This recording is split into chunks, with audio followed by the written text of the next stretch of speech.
संत का स्वभाव हो तो लोकोक्ति में उसको कहेंगे सोने में सुगंध।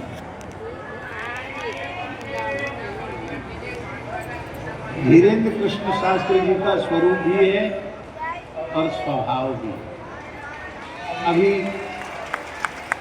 महामहिम सम्मान्य राज्यपाल महोदय जी ने संत वाणी का उद्धरण देते हुए कहा, परमार्थ के कारण संतन धरा शरीर।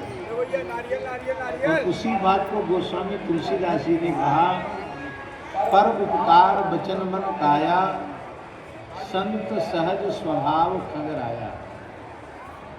संत स्वभाव का नाम है, और वो कौन सा स्वभाव?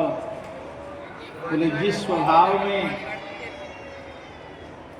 यह अवतरित हो यह गुण कि मन से, वाणी से, क्रिया से निरंतर परोपकार। और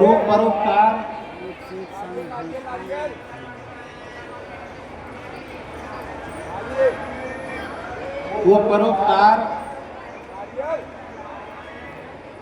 विज्ञापन से नहीं होता है। वो परोपकार क्रियात्मक रूप से जब प्रस्तुत होता है तब अपने आप को ध्यान में आ जाता है।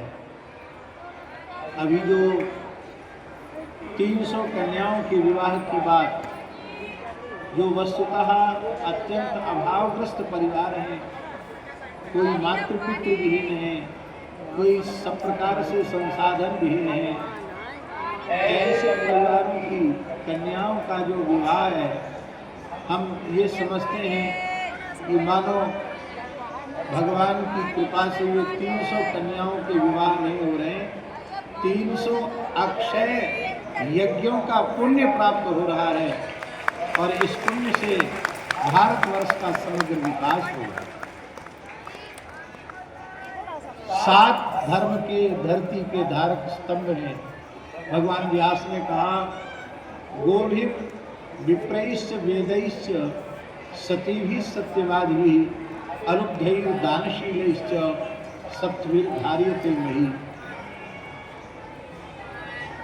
जिन पर ये धरती टिकी है उनमें पहला स्तंभ है गाय, दूसरा स्तंभ है ब्राह्मण, तीसरा स्तंभ है वेद, चौथा स्तंभ है सती नारियां, सत्यवादी पुरुष, लोभ रहित पुरुष और दानशील पुरुष। ये 7 स्तंभ हैं। तो अब अधिक विस्तार का अवसर नहीं है, लेकिन हम जब सूक्ष्म विचार करते हैं महाराज जी, तो धर्म के 7 स्तंभों का पोषण, संरक्षण बागेश्वर धाम में किसी न किसी रूप से, बहुत अच्छे रूप से दिखाई पड़ता है। ये सौभाग्य की बात है। भारतवर्ष के सभी पूज्य संत बागेश्वर धाम को हृदय से अपना मानते हैं, अपना कहते हैं, और यह अपनापन जो है उसका मूल कारण है श्री धीरेन्द्र कृष्ण शास्त्री जी का